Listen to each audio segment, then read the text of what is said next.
వద్దు కానీ కొద్ది మాటలు నన్ను చూస్తూ వింటే మీకు అర్థమవుతుంది. రాహాబు అని చెప్పండి. రాహాబు రాహాబు రాహాబు ఒక వేశ్య అనండి. రాహాబు ఒక వేశ్య. ఎంతో మందిని తన పాపపు క్రియల చేత అపవిత్రపరిచినటువంటి వ్యక్తి, ఎన్నో కుటుంబాలని నాశనము చేసినటువంటి వ్యక్తి, ఎన్నో భయంకరమైనటువంటి చెప్పడానికి వీలైనటువంటి దౌర్భాగ్యమైనటువంటి క్రియలు జరిగించినటువంటి వ్యక్తి. దేవునికి స్తోత్రం కలుగును గాక.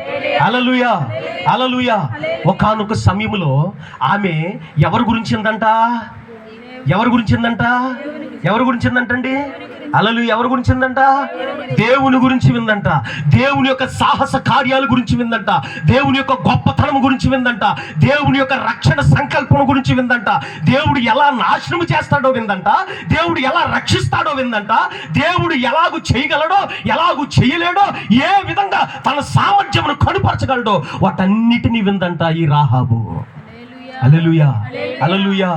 అలాంటి దేవుని పక్షముగా ఒక దైవజనుడు ఆ ఊరిలోకి వెళ్ళగానే, ఇద్దరు దైవజనులు ఆ ఊరిలోకి వెళ్ళగానే ఆ దైవజనులు ఇద్దరిని చేర్చుకుని వారి యొక్క ప్రాణాలను కాపాడి వారు ఒక వాగ్దానం ఇస్తే, అయ్యా అమ్మా నీవు మా ప్రాణాలను కాపాడావు కదా, మమ్మల్ని చక్కగా దాచిపెట్టావు కదా, నీకు ఏమి కావాలో ఈ రాత్రి కోరుకో అంటే ఆ రాహాబు ఏమడుగుతుందో తెలుసా?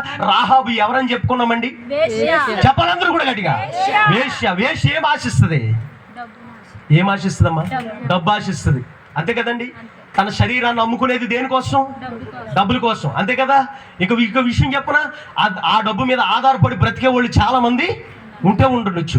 ఆమె నాకు ధనమునివ్వి, నాకు స్థితినివ్వి, నా పేరు మీద ఒక ఇల్లు రాసి పెట్టు, లేదా నాకు కొంత స్థలం ఇవ్వి, పొలం ఇవ్వి అని అడగలేదు. కానీ ఆమె ఏమంటుందో తెలుసా?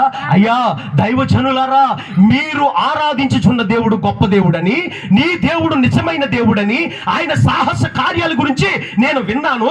ఇదిగో మిమ్ములను చూచినప్పుడు నాకు అవి కన్నులారా ఒక దర్శనములాగా నాకు కనబడతా ఉంది. దయచేసి రేపొద్దన్న ఈ పట్టణం మీద మీరు యుద్ధానికి వచ్చినప్పుడు నన్ను, నా కుటుంబాన్ని చెప్పండి, నన్ను, నా కుటుంబాన్ని, నా బంధువులను, నా స్నేహితులను, నాకు కలిగిన సమస్తానికి రక్షణ కలుగు చేయండి. గట్టిగా చెప్పలు దేవుని నామాన్ని మహిమపరచండి. హల్లెలూయా హల్లెలూయా హల్లెలూయా.